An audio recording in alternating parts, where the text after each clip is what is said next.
사람들이 살아가면서 경험하는 갈등의 뿌리를 보면 그 속에는 권력의 충돌이 있는 것 같습니다.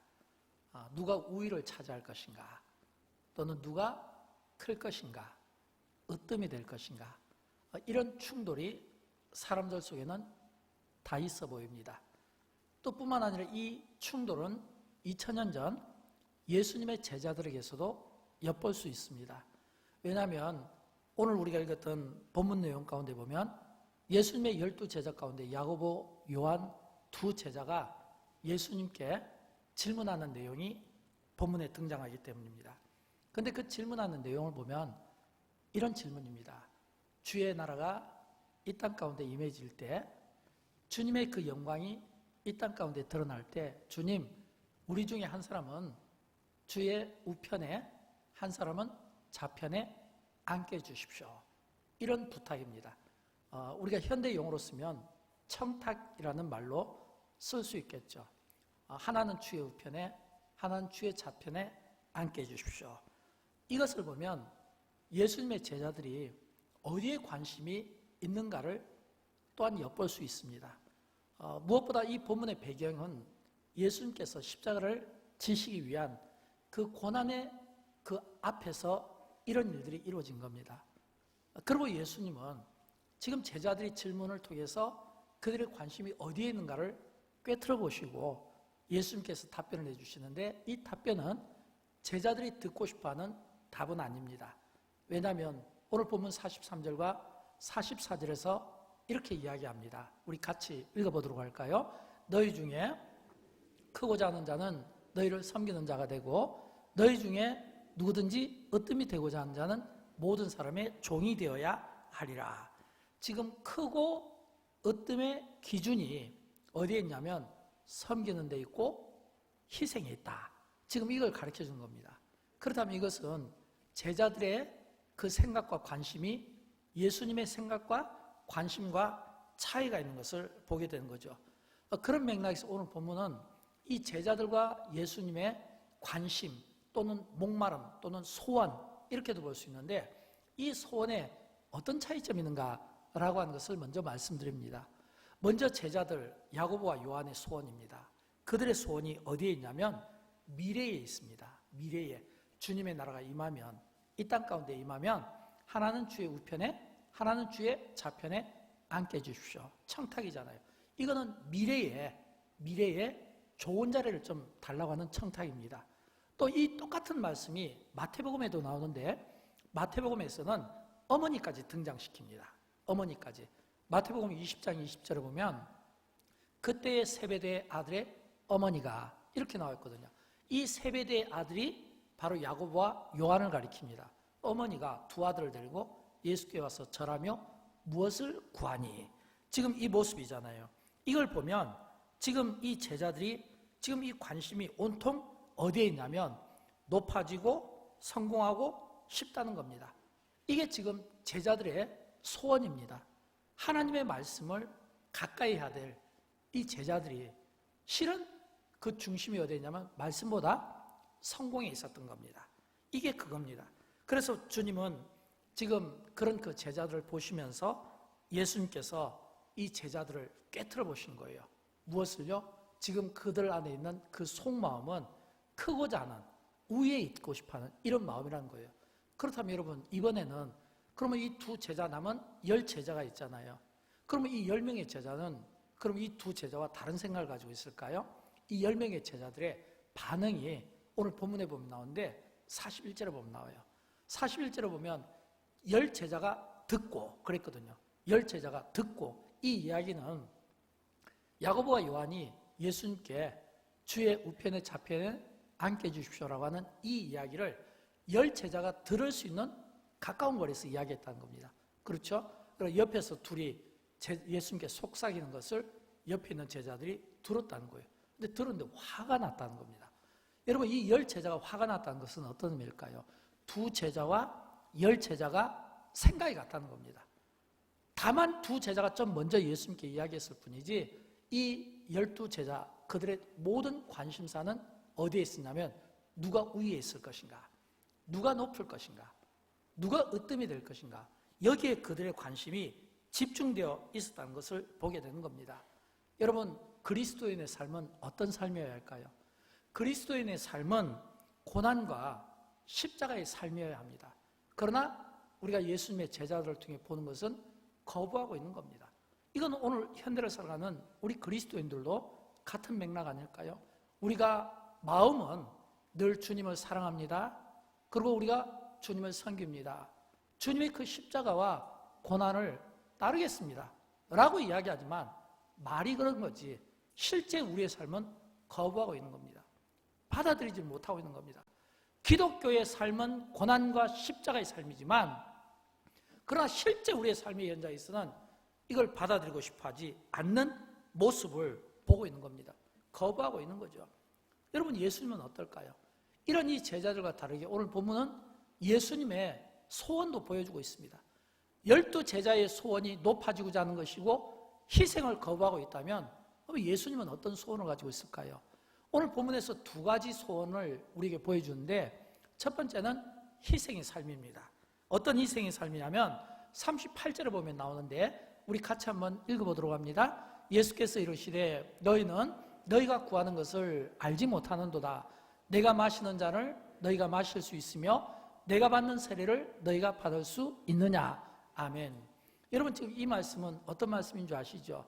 내가 마시는 잔을 너희가 마실 수 있겠느냐? 내가 받는 세례를 너희가 받을 수 있겠느냐? 잔과 세례의 의미는 예수님의 고난과 십자가의 죽음을 의미하는 것입니다. 여러분, 예수님께서 이 고난의 잔과 이 세례를 말씀하실 때 그때 예수님은 어떤 마음이었을까요? 십자가의 고난을 목전해 준 상태였습니다. 특별히 성경은 복음서에서 예수님의 그 십자가의 전날의 겟세마네 그 기도의 모습을 우리에게 다 보여주고 있습니다. 그 예수님의 겟세마네 동산의 그 마지막 그 기도의 모습을 보여줄 때 복음서의 기자들은 다 다르게 표현하고 있는데 공통점은 뭐냐면 힘들어했다는 겁니다. 얼마나 힘이 들었냐면 땀이 핏방울이 됐다는 이런 표현도 나오고요. 너무 고난 때문에 굉장히 힘들어했는데 그 힘든 그 고난의 그 모습 속에서 예수님은 하나님 아버지께 이런 기도를 드립니다. 아버지, 할 수만 있으면 이 고난의 잔을 내게서 좀 멀리 해 주십시오. 여러분, 예수님께서 이 기도를 드린 것은 그 고난의 의미를 깨달았기 때문입니다. 그 고난이, 십자가의 고난이 얼마나 힘들었으면 예수님께서 그런 기도를 드렸겠습니까? 물론 예수님은 바로 이어서 그러나 나의 뜻대로 되지 않고 아버지의 뜻대로 되기를 원합니다. 순종하는 이 기도를 드렸지만 그러나 예수님께서 잠깐이라도 피하고 싶었던 것은 주님이 생각하신 그 고난은 모든 인류가 받게 될 죄와 형벌에 하나님이 인간의 죄에 대해서 진노하시는 진노의 잔이었던 겁니다. 그 고난의 잔이었던 거예요. 예수님이 감당하기에는 진짜 힘들었던 그 잔을 지금 이야기하는 겁니다. 여러분, 세례도 마찬가지입니다. 세례도 내가 그리스도와 하나가 되겠다는 그 다짐이잖아요. 십자가의 고난과 죽음을 의미하잖아요. 내가 그리스도와 하나가 되겠습니다. 이 말은 내가 그리스도와 연합하여서 이제는 내가 그리스도 안에서 나는 죽고 나는 없고 그리스도만 있고 그리스도만 살고 그리스도가 내 안에서 주인이 되는, 그러면 나는 없는 거예요. 주님만 드러나는 이 삶이 세례의 의미입니다. 지금은 코로나 때문에 우리가 성찬식을 갖지 못한 지가 벌써 한 3년 된 것 같아요. 성찬식을 한 3년 갖지 못하다 보니까 우리가 성찬에 대한 의미를 좀 많이 우리가 상실할 수 있는데, 여러분, 우리가 성찬식을 대할 때마다 어떤 마음의 태도를 가져야 될까요? 주님이 나의 마시는 이 고난의 잔을 내가 마실 수 있느냐? 라는 이 말씀 속에서 이 성찬식은 우리의 몸을 떡을 뜯을 때마다 우리의 죄를 대신해서 주님이 몸이 뜯겨지는 겁니다. 그 잔은 우리의 죄를 대신해서 흘리신 피를 상징하는 겁니다. 그러므로 과거 우리 부모님 세대는 성찬식만 하게 되면요, 눈물바다가 되고, 그때 그무리가 예수님을 십자가에 못 박았네, 그 골고다 산상에 십자가에 달리신 그 주님을 상상하면서 그 은혜의 감사와 감격 속에서 우리가 성찬식을 대하고 세례교육도요, 과거에는 시험을 봤어요.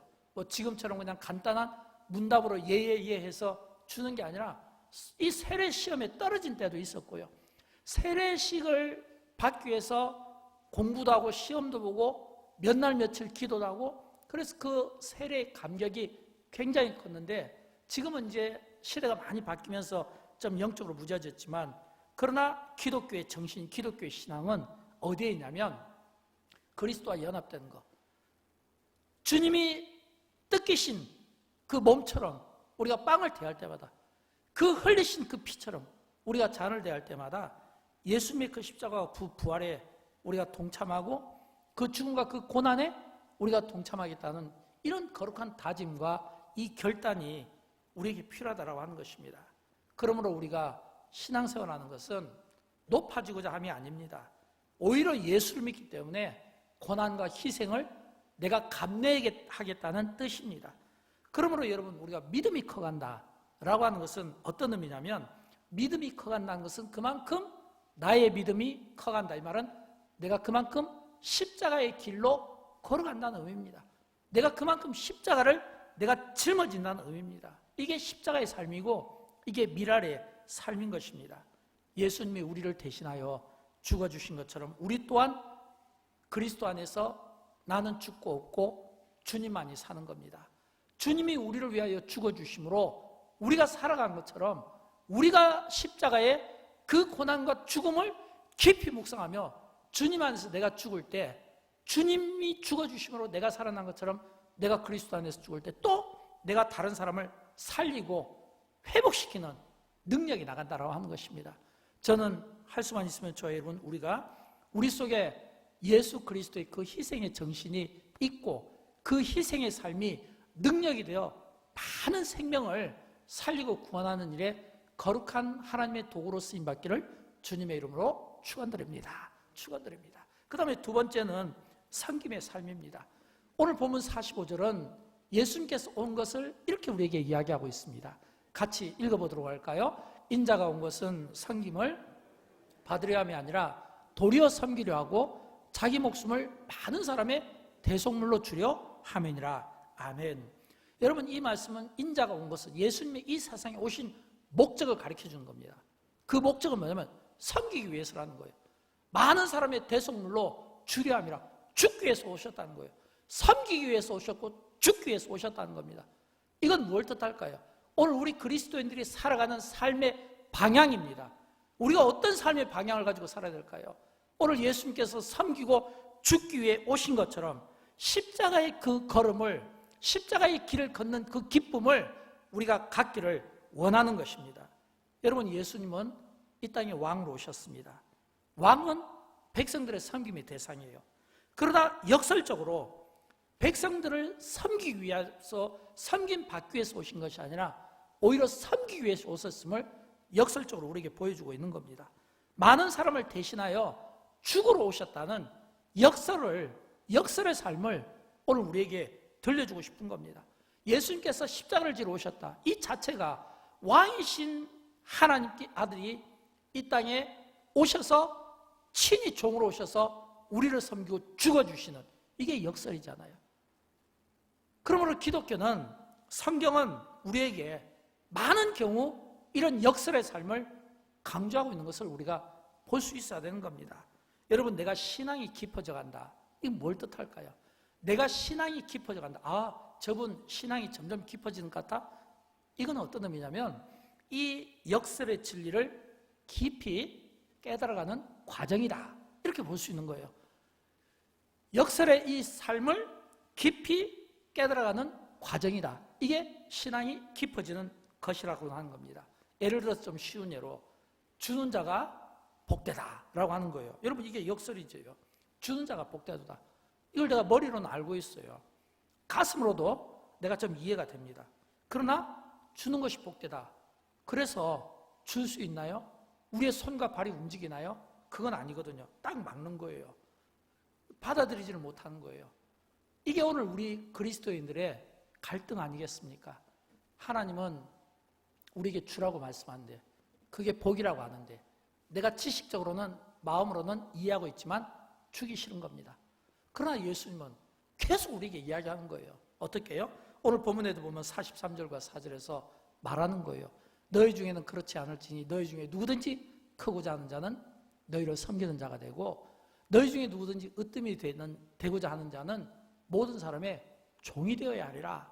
섬기고 종이 되라라고 하는 겁니다. 여러분, 이 가운데 섬긴다, 또 내가 종의 삶을 살고 싶다 원하십니까? 그렇게 살고 싶나요? 그런 분들은 없습니다. 그래서 역설인 거예요. 왜 역설일까요? 이 속에 깊은 진리가 깨달아져 있기 때문입니다. 현대인들의 특징은 손해를 보려고 하지 않습니다. 현대인들의 특징은 손해를 보려고 하지 않습니다. 어떤 누구도요, 손해보는 것을 차단시킵니다. 좀 더 정확히 이야기하면 손해보는 것을 못 견뎌야 합니다. 이게 현대인들의 특징이에요. 근데 성경은 이게 역설인 것은 뭐냐면 손해를 하나님이 요구하신다는 겁니다. 현대인들은 손해보는 것을 못 견뎌야 하는데 하나님은 우리에게 손해보면서 살아라는 거예요. 베풀면서 살아라는 거예요. 이게 역설인 거예요. 내 본능은 손해를 보고 싶지 않은 거예요. 또 내가 손해를 보지 않고 사는 것이 내가 참 괜찮아, 내가 잘 사는 것 같아, 괜찮게 느껴지는 거예요.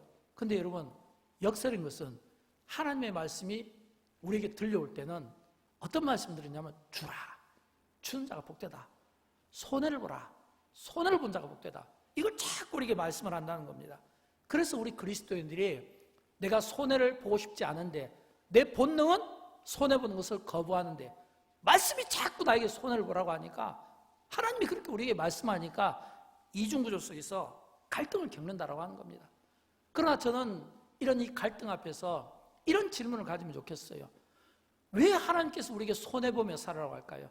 성경에 나오는 역설의 말씀은 전부 다 주는 자가 복되다, 용서하는 자가 복되다, 좀 손해보고 살아라, 지면서 살아라, 이게 복되다는 건데 이게 왜 역설이 되겠어요? 여러분, 성경에서 하나님이 손해보면서 살아라, 예를 들어서 그렇게 말씀하실 때 하나님은 그렇게만 말씀하신 분이 아니잖아요. 우리를 위해서, 우리의 죄와 우리의 구원을 위해서 하나밖에 없는 자기 아들까지 아낌없이 내어주신 하나님이 우리 한 사람 한 사람에게 손해보며 살아라 이렇게 말씀하시면 하나님은 아들까지 내어주셨잖아요.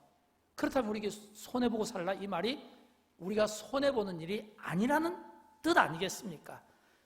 우리가 손해보는 것이 아니에요. 진짜 손해보는 것이 아니라 사실은 복이기 때문에 손해보며 살으라고 하지만, 근데 우리는 이게 믿지를 못하는 겁니다. 머리로는 좀 이해가 될 것 같은데, 가슴으로는 좀 이해가 될 것 같은데, 내가 손해를 봐야 돼? 라고 했을 때는 이게 행동으로 옮겨지지는 못하는 거예요. 누구를 돕는 것도 마찬가지고, 손해를 보는 것도 그렇고, 용서를 하는 것도 그렇고, 이게 유익인 것은 알아요. 성경은 그렇게 가르치고 있으니까. 그러나 이게 유익인 건 알지만 이 유익이 진짜 나에게 유익이 되는데, 진짜 유익이 되려면 깨달음이 필요한데, 근데 여기까지는 우리가 좀 거부하는 경향이 있다고 하는 것입니다. 저는 그런 의미에서 우리가 섬김의 삶을 살아야 된다, 또는 손해를 보아야 된다, 주는 자가 복되다라고 했을 때 이게 왜 보게 되는가? 예를 들어서 한 실례를 들어보겠습니다. 예수님께서 너희가 섬기는 자가 되라고 했잖아요. 그러면 이 섬기는 자가 왜 이렇게 살아야 되는가라고 했을 때 두 가지 이유가 있어요. 첫 번째 이유는 내가 섬길 때 사실은 그게 나의 행복이 되기 때문입니다. 신명기서 10장 13절을 보면 이런 말씀 나와요. 내가 오늘 내 행복을 위하여 내가 명하는 여호와의 명령과 규례를 지킬 것이 아니냐. 신명기에 보면 많은 여호와의 말씀과 율법 가운데 보면 비슷한 말씀이 많이 나와요. 내 행복을 위하여 하나님의 말씀과 명령과 규례를 지켜라. 근데 지키라고만 말씀하시지 않고 구체적으로 지켜야 될 이유를 우리에게 말씀해 줍니다. 그 말씀이 18절과 19절인데 우리 같이 한번 읽어보도록 할까요? 고아와 과부를 위하여 정의를 행하시며 나그네를 사랑하여 그에게 떡과 옷을 주시나니 너희는 나그네를 사랑하라. 너희 전에도 애굽 땅에서 나그네 되었음이니라. 이렇게 말씀합니다. 여러분, 우리가 고아를 돕는다, 과부를 돕는다, 나그네를 돕는다, 사랑한다, 그들에게 먹을 것을 준다, 옷을 준다. 여러분, 이게 어떻게 가능할까요? 이게 가능한 것은 제일 밑에 보면 나오잖아요. 전에 너희도 애굽 땅에서 나그네 되지 않았냐 이거예요. 이 말은 전에 너희도 그렇게 누군가의 도움을 필요로 할 때가 있었지 않느냐 이거예요. 너희가 지금 고아와 과부와 나그네를 도울 수 있다는 것은 너희가 과거에 너희도 똑같이 그런 돌봄이 필요했다는 겁니다. 이제는 그런 돌봄에서 벗어나서 다른 누군가의 돌봄이 필요한 사람에게 도와주라 이거예요. 이것이 너의 행복을 위해서 필요하다. 지금 이 말씀을 신명기를 통해서 우리에게 들려주고 있는 겁니다. 그 다음에 두 번째가 또 하나 더 있어요. 두 번째는 우리가 섬김의 삶을 살아야 되는 것은 그게 주님께 하는 일이기 때문에 그래요. 여러분, 예수님께서 어린아이나 또는 소자를 놓고 말씀을 많이 하셨잖아요. 뭐 냉수 한 그릇을 주는 자가 나에게 하는 거다, 이런 말씀들 있잖아요. 마태복음 25장 40절에도 보면 여기에 내 형제 중에 지극히 작은 자 하나에게 한 것이 누구에게요? 내게 한 것이라, 이렇게 말씀하는 거예요. 이 말은 지극히 작은 하나에게 한 게 냉수를 주었든지 먹을 것을 주었든지 아니면 약간의 섬김을 한 그것이 결국에는 누구에게 하면 내게 한 거다. 이 말은 예수님께서 받으신다라고 하는 겁니다. 저는 영광교회가 이번 부활주일에도 어려운 많은 분들을 우리가 돕고 그분들을 섬기게 되는데, 저는 그 섬기는 일이 전부 다 누구에게요? 예수님께 하는 거예요. 그 어려운 이웃에게 하는 것이지만 사실은 주님이 그 영광을 받으시고 주님께 하는 것이 된다라고 하는 것입니다. 여러분, 왜 이런 고백들이 가능할까요? 이런 고백들이 가능한 것은 갈라디아서 6장 17절에 보면 이런 말씀이 나옵니다. 제가 개인적으로 참 좋아하는 말씀인데 우리 이 말씀을 한번 같이 읽어보도록 할까요? 이후로는 누구든지 나를 괴롭게 하지 말라. 내가 내 몸에 예수의 흔적을 지니고 있노라. 아멘. 여러분, 여기서 바울이 지금 자기 자신이 예수의 흔적을 지니고 있다. 여러분, 이 예수의 흔적이라는 이 의미가 지금 우리에게는 이게 다양하게 흘러갈 수 있지만, 그러나 이게 원래 고대 사회에서 흔적이라는 이거는 이 헬라어로 스티그마거든요. 스티그마라는 것은 뭐냐면 과거에 노예라든지 종이라든지 그런 사람들이 그 노예나 종의 신분을 탁 이렇게 막 그 있잖아요. 막 불로 막 이렇게 몸을 지져서 흉스럽게 만들잖아요. 그러니까 과거에는 그걸 보면서 아주 노예네, 종이네, 뭐 도망가던 자네, 탈행병이네, 이걸 찾아낸다는 거예요. 그럼 여러분, 이 흔적은 어떻겠습니까? 사람들이 숨기고 싶겠죠. 가리고 싶겠죠. 근데 사도 바울은 역설적으로 이야기하는 거예요. 내 몸에 예수의 흔적이 있다 이거예요. 이것도 역설 아닙니까? 내 몸에 예수의 흔적이 있다. 바울은 자기 안에 예수의 흔적이 있는 것을 부끄럽게 생각하지 않은 겁니다. 예수의 흔적이 있는 것을 부끄럽게 생각하는 것이 아니라 나에게는 이 예수의 흔적, 이것 때문에 내가 복음을 전하면서 손해도 보고, 내가 복음을 전하면서 욕도 먹고, 내가 복음을 전하면서 고통도 당하고, 그러나 그것을 기꺼이 감내했다는 거예요. 왜? 내 안에는 예수의 흔적, 이 흔적이 바로 십자가고 사랑이고 용서고 받은 은혜고, 그러니까 바울은 이 흔적을 가진 것을 너무 당당하게 이야기했다는 거예요. 이 말은 오늘 현대를 살아가는 우리 그리스도인들이 세상 사람들 앞에서 안녕하세요, 저는 영광교회 목사입니다. 안녕하세요, 저는 영광교회 장로 아무개입니다. 안녕하세요, 저는 영광교회 성도 아무개입니다 라고 하면서 내 안에는 그리스도의 흔적이 있습니다. 내가 복음을 위해서, 주님의 몸 된 교회를 위해서 기꺼이 나는 이런 희생과 섬김을 감당하고 있습니다. 지금 그 이야기를 지금 바울이 하고 있다고 하는 겁니다. 가끔씩 교회 봉사를 하는 분들의 이야기를 듣게 됩니다. 근데 그 봉사하는 분들의 이야기를 들으면요, 거의 비슷한 공통점이 있어요. 어떤 공통점인 줄 아십니까? 목사님, 내가 진짜 저분을 미워했는데 내가 용서하기로 마음먹고 용서를 선언했어요.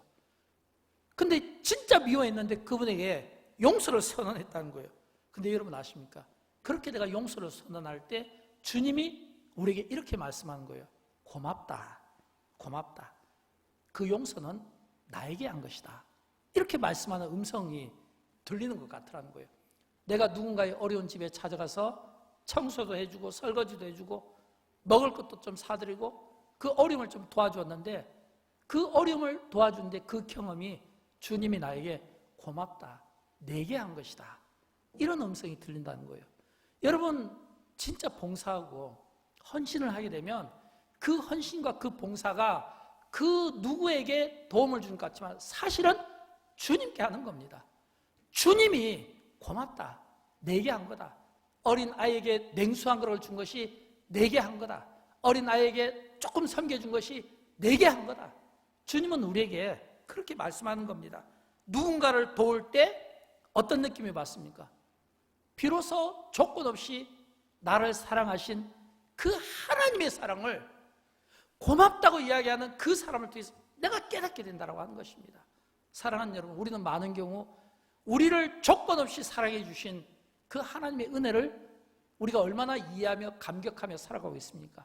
잘 감격이 안 돼요. 근데 여러분, 이게 언제 느껴진 줄 알아요?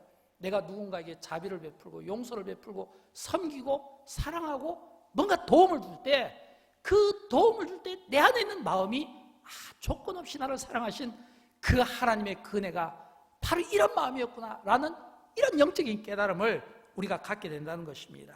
앞에서도 말씀드린 것처럼 예수님은 왕이면서 종으로 오신 분입니다. 사람의 아들이면서 하나님의 아들로 이 세상에 오신 것은 신비고 역설입니다. 그러므로 예수의 제자된 우리 그리스도인들은 왕의 신분을 받았다 할지라도 섬김의 삶을 살아야 하는 것입니다. 근데 여러분 아십니까? 이 섬김이 사실은 쉽지가 않습니다. 왜 쉽지가 않냐면 내가 누군가를 섬긴다라고 했을 때는 이 섬김이 진짜 섬김이 되고 진짜 주님이 기뻐하신 섬김이 되려면 자기 희생이 요구되는 거예요. 자기 대가가 따라가야 되는 겁니다. 희생 없는 섬김은 종교적인 액세서리에 불과한 것입니다. 말도 마찬가지예요. 말로 섬기는 건 누구든지 할 수 있잖아요. 이건 그냥 립 서비스예요. 이거는 아무 감동이 되지 않는 거예요. 능력이 되지 않는 거예요. 반드시 섬기려면 대가가 필요하고 희생이 필요한 겁니다. 사람들이 많은 경우 섬기는 것을 주저하는 이유를 아십니까? 이해득실을 따지니까 그래요. 내가 섬김으로써 내 재정 상태는, 내가 섬김으로써 나에게 돌아오는 것은, 내가 섬김으로써 앞으로 내 경제적인 어떤 미래의 일들은, 이런 예측들을 자꾸 하다 보니까 사실은 섬기지를 못하는 거예요. 이런 다 계산들을 인간적으로 세상적으로 다 하다 보면 여기서 섬길 사람이 누가 나오겠습니까? 아무도 없는 거예요. 그런데 여러분, 진짜 섬김은 그게 아니에요. 여러분, 예수님께서 왜 스스로 자기 자신이 종으로 오셨다고 이야기하겠습니까? 종의 특징은 다른 게 아니잖아요. 주인을 살피는 겁니다. 주인이 무슨 말하는가를 듣는 겁니다. 그리고 주인이 무슨 말하는가 그게 들려지면 그냥 순종하는 거예요. 이게 종이잖아요. 그런데 우리는 많은 경우 나는 그리스도 예수의 종입니다. 나는 그리스도 예수의 제자된 종 아무개입니다. 라고 이야기하면서도 불구하고 종처럼 살지 않는 게 이게 또 사실은 우리의 모순 아니겠습니까? 저는 영광교회가 이번에도 또 이렇게 부활주일날 정말 많은 어려운 이웃교회들을 돕고 또 어려운 분들을 또 돕고 또 어려운 전쟁 피난민들을 돕고 북한에 또 성경을 보내고 또 어려운 가운데서도 또 선교사들을 세우는 이런 참 거룩한 일에 무엇보다 감사한 것은 우리 당회원들이 기쁜 마음으로 동의해 주신 것이 감사하고 또 여러분들의 정말 정성스러운 그 헌금이 또 귀하게 쓰여지게 된 것이 감사하고 무엇보다 이런 일들을 영광교회는 1년이면 보통 2-3번 또는 여러 번 많게는 5번까지도 하는데 이런 일들을 계속 흘려보내는 게 이게 얼마나 감사한지 알 수 없어요. 무엇보다 감사한 것은 영광교회가 이런 일을 하면서 특별 목적 헌금을 한 적이 없잖아요. 이걸 가지고 어떤 목적 헌금을 거둔 적이 없잖아요. 제가 목표하는 것은 어떤 일을 위해서 우리가 또 다른 성도들의 어떤 헌신을 요구하는 게 아니라 이미 하나님께서 우리에게 주신 물질들, 여러분이 11조 생활하고 감사 생활하는 이런 이미 하나님께서 우리에게 주신 이 물질들을 우리가 얼마나 잘 흘려보내는가, 이게 목사와 장로가 할 일입니다. 그래서 하나님이 우리에게 주신 이 재정을 우리가 따로 우리가 어떤 모으는 것이 아니라 있는 것을 꼭 필요한 곳에 꼭 필요한 사람들에게 꼭 필요하게 흘려보내는 일을 함으로써 여러분의 헌금이 또 여러분의 어떤 정성들이 기도가 낭비되지 않냐고 정말 필요한 곳에 생명을 살리고 그리고 사람들을 살리고 격려하고 돕는 이 거룩한 일들에 이게 쓰임받는 이름도 빛도 없이 희생하고 섬기고자 하는 이런 무명의 성도들이 많은 게 이게 얼마나 참 자랑스럽고 이게 감사한지 알 수 없습니다. 올해도 또 많은 이웃들을 우리가 돕게 될 텐데 저는 할 수만 있으면 그분들이 진짜 감사하는 마음으로 받아줬으면 좋겠고요. 할 수만 있으면 이것이 영광교회가 자랑이 아니라 주님이 기뻐하시는 일이 되었으면 좋겠어요. 저는 개인적으로 슈바이처를 참 좋아합니다. 제가 슈바이처를 좋아하는 것은 뭐 그가 공부를 많이 하고 직업이 많았고 다양한 어떤 스펙이 있어서 좋아하는 게 아니에요. 슈바이처의 꿈은 딱 하나였어요. 자기에게 준 지식과 배움과 다양한 그런 직업들, 자격증 이런 것들을 전부 다 아프리카 사람들에게 흘려보내고 싶다. 아프리카 사람들을 위해서 쓰고 싶다. 이 한 가지 이 목표가 이 슈바이처로 하여금 아프리카의 성자로 만들었잖아요. 아프리카 사람들에게 가장 존경받는 사람으로 이 슈바이처가 쓰임받게 된 것은 그의 인생의 목표는 딱 하나였어요. 내가 아프리카 사람들을 위해서 내가 쓰임받겠다. 지금은 이제 영광교회가 교육자들도 많고 청소년들도 주일학교도 많아서 우리가 자체적으로 수련을 하지만 지금부터 한 15년 전, 20년 전 그때는 지금처럼 우리 목사님들이 많은 것도 아니고 아이들이 많은 것도 아니고 그때는 이 중고등부 이 수련회가 어떻게 이루어지냐면 주로 위탁교육이었어요. 군산, 전주, 천안, 아산 이런데 대학교, 군산대학교, 호서대학교, 천안대학교 이런데 이렇게 이제 이 기독교 청소년 캠프가 있잖아요. 그럼 그 여름 캠프에 인솔에서 아이들 20명씩 30명씩 데려가서 거기에서 이제 이렇게 단체 이렇게 캠프를 통해서 은혜를 받게 하는 일인데 그때 제 기억으로 항상 단골 강사가 한 분 있었어요. 누구냐면 원 베네딕트 선교사입니다. 이 원 베네딕트 선교사가 지금부터 한 20년 전, 그때 10년 전에 한국교회 일대 돌풍을 일으킨 적이 있거든요.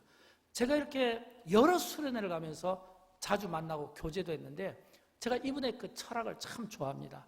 오늘 저의 목회도 참 영향을 많이 준 것 같아요. 그 철학이 뭐냐면 이 선교사는 학생들을 놓고 이렇게 수련할 때마다 꼭 안 빠뜨리는 말이 있어요. 여러분이 열심히 공부해서 다른 사람들을 도와주십시오.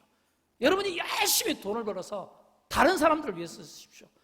돈 벌어서 다른 사람에게 쓰고 열심히 공부해서 다른 사람들을 위해서 쓰십시오. 이게 이분의 그 슬로건이었어요. 사실은 청소년들보다 제가 그 이야기에 더 은혜를 많이 받았어요. 내가 열심히 살아야 되는 이유가 공부를 많이 해야 되는 이유가 다른 사람을 위해서 내가 쓰임을 받기 위해서구나. 내가 돈을 많이 벌고 돈을 많이 가져서 그것이 나를 위해 쓴 것이 아니라 다른 사람을 위해 쓴 것이다. 열심히 공부해서 다른 사람을 위해 쓰고 열심히 돈 벌어서 다른 사람을 위해 써라. 이 이야기가 굉장히 제 마음에 와닿고 지금도 제가 간간히 그분의 그 생각을 늘 가져보게 되는 것입니다. 왜일까요? 슈바이처라든지 또는 이 베네딕트 선교사라든지 이들의 이 생각이 뭡니까? 이게 예수님의 정신이잖아요. 예수님의 정신은 제자들은 높고자 으뜸이 되고자 했지만 그러나 예수님의 정신은 그게 아니에요. 희생하고 섬기는 거예요. 이게 주님의 목마름이었어요. 이게 관심이었어요. 이게 소원이었어요. 주님의 소원은 제자들이 3년 동안 따라다니면서도 깨닫지를 못했던 거예요. 뭘요? 제자들은 으뜸이 되고 싶었는데 근데 예수님은 희생하고 섬기는 거. 내가 온 것이 바로 그것 때문에 왔다는 거예요. 내가 섬김 받기 위해서 온 것이 아니라 섬기기 위해서 종으로 왔다는 거예요. 내가 많은 사람들의 대속물로 죽기 위해서 왔다는 거예요. 이런 십자가의 희생의 삶과 이 섬김의 삶, 이거는 주님의 꿈입니다. 그렇다면 여러분, 예수의 제자된 우리가 어떤 삶을 살아야 될까요? 어떤 성도들이 건강한 성도일까요? 건강한 성도는, 건강한 제자는 스승의 그 뜻을 따르는 게 아니겠습니까? 주인의 뜻을 따르는 게 아니겠습니까? 오늘 하나님의 말씀이 우리에게 섬기고 사랑하고 베풀라라고 이야기를 하고 있잖아요. 그러면 당연히 우리가 베풀을 수 있어야 되고 섬길 수 있어야 되고, 이 베풀고 섬기는 모든 일에는 자기 희생 없이는, 자기 대가 없이는 할 수 없다라고 하는 것입니다. 이게 예수 그리스도의 정신입니다. 이게 기독교의 정신입니다. 예수님이 십자가상에서 죽어주신 것도, 피 흘려주신 것도 그 정신이, 그 예수님의 그 대가고 그 희생이 오늘 저와 여러분이 구원받고 영생을 누리며 오늘 예수 믿는 이 복이 오늘 저와 여러분 우리에게 있지 않습니까? 저는 이런 생각을 해봅니다. 우리가 주님의 나라에 가면 그 나라에, 우리가 천국에서 누가 하나님 우편과 좌편에 앉을까? 그런 생각을 해봅니다. 그러면서 제가 확신하는 한 가지 분명한 것은, 하나님의 나라는 이 세상 나라와는 분명히 다를 것입니다. 세상 나라와는 다른 질서고 새로운 패러다임일 것입니다. 하나님의 나라는 세상 나라의 원리는 높아지고 으뜸이 되고 크고자 하는 누가 위에 있는가, 여기에 관심이 있지만, 그러나 하나님의 나라는 다릅니다. 서로 섬기려고 애쓰는 나라이고, 서로 섬기려고, 서로 도우려고 나보다 남을 낮게 여기려고 하는 그 정신을 가진 사람을 높이 본다라고 하는 것입니다. 그러므로 여러분, 우리가 할 수만 있으면 오늘 우리의 신앙은 변함없는 섬김의 삶이 되어야 되는 겁니다. 저는 그런 의미에서 여러분을 도전하고 싶습니다. 그리고 저는 이런 사람을 만나고 싶습니다. 제가 도전하고 만나고 싶은 사람은 더 높아지고자, 더 커가고자 목말라면서 몸부림치는 게 아니라 더 희생하고 더 섬기고 더 베풀기 위해서 노력하는 사람을 만나고 싶은 겁니다. 여러분, 성공한다는 것은 어떤 의미일까요? 성공한다는 것은 높아지는 것이 아닙니다. 나의 삶을 통해 하나님을 드러내는 거예요. 나의 삶을 통해 하나님의 가치를 드러내는 거예요. 나의 삶을 통해 복음의 가치를 드러내는 거예요. 그래서 예수님의 그 꽉 찬 삶을 저와 여러분이 살아야 되는 겁니다. 그게 진짜 성공한 인생이에요. 성공한 진정한 그리스도인은 어떤 삶이냐면 높아지고자 하는 것이 아니라 나를 통해 하나님의 가치를 드러내는 겁니다. 나를 통해 복음의 가치를 드러내는 겁니다. 내가 그리스도의 꽉 찬 삶을 사는 거예요. 이게 진짜 성공한 인생의 모습 아니겠습니까? 이제 다음 주부터 고난주간을 우리가 갖게 될 텐데, 이제 우리가 갖게 되는, 저는 이 고난주간을 통해서 예수님의 그 십자가의 고난과 죽으심을 묵상하면서 그 고난과 죽음이 나의 죄 때문이고, 예수님의 그 고난과 죽음이 커 보이고 고통스러워 보이면 그만큼 내가 죄가 많고 그만큼 내가 문제가 많다는 이런 깨달음과 회개의 시간이 있으면 좋겠어요. 그러면서 동시에 우리가 하나님께로부터 받은 사랑이 크잖아요. 예수님께 받은 사랑이 크잖아요. 그 큰 사랑, 찬양을 통해서 만분의 1이라도 갚을 길이 없네, 이렇게 찬양 100마디 하는 것보다는 내가 실제로 받은 그 지식을 머리에서 가슴으로 전달받은 이 가슴이 나의 두 발과 두 손을 향해서 어려운 이웃을 향해 펼칠 수 있고, 고난받는 사람을 격려해 줄 수 있고, 쓰러져가는 사람을 일으켜 세워주는데 나의 손이, 나의 발이 거룩하게 쓰임받는, 이게 예수의 진짜 삶이고, 이런 삶을 통해서 비로소 하나님을 알아가는 가치를 나의 삶을 통해 세상은 보게 되는 겁니다. 증명하게 되는 겁니다. 그러면서 우리는 비로소 그리스도의 삶을 우리가 살아가고 있다, 이렇게 말할 수가 있는 거예요. 저는 이번 이 고난주간이 교단 여러분 모두에게 예수의 섬김과 희생의 삶을 살아드리는데 저와 여러분이 아름답게 쓰임받기를 주님의 이름으로 축원드립니다. 우리 함께 일어나실까요? 함께 찬양할 때 이 찬양이 오늘 저와 여러분에게 기도의 제목이 되고 감사의 제목이 되기를 바랍니다.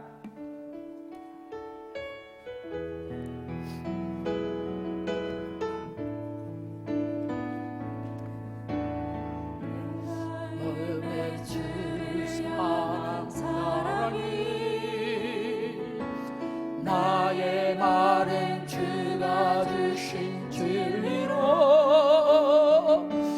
나의 눈엔 주를 달워줍소서. 내 입술엔 찬양의 향기가, 내 입술엔 찬양의 향기가, 두 손에 닮은 섬김이 나의 삶에 주의 흔적 남게 하소서. 없소서.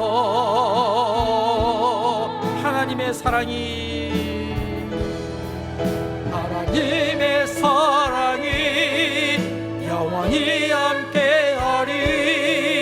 십자가의 길을 걷는 자에게, 순교자의 삶을 사는 이에게,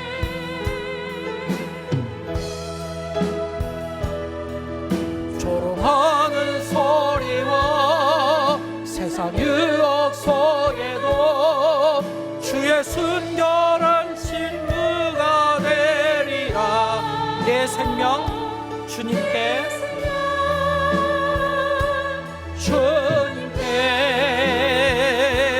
드리리. 십자가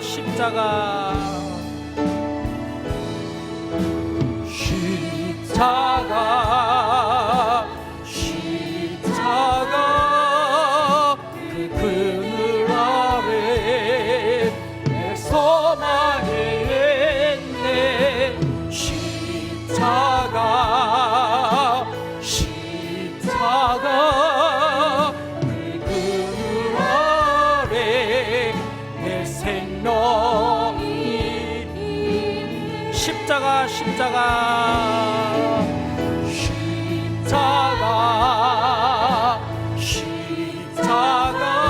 그 그늘 아래 내 소망이 있네 내 소망이 있네 십자가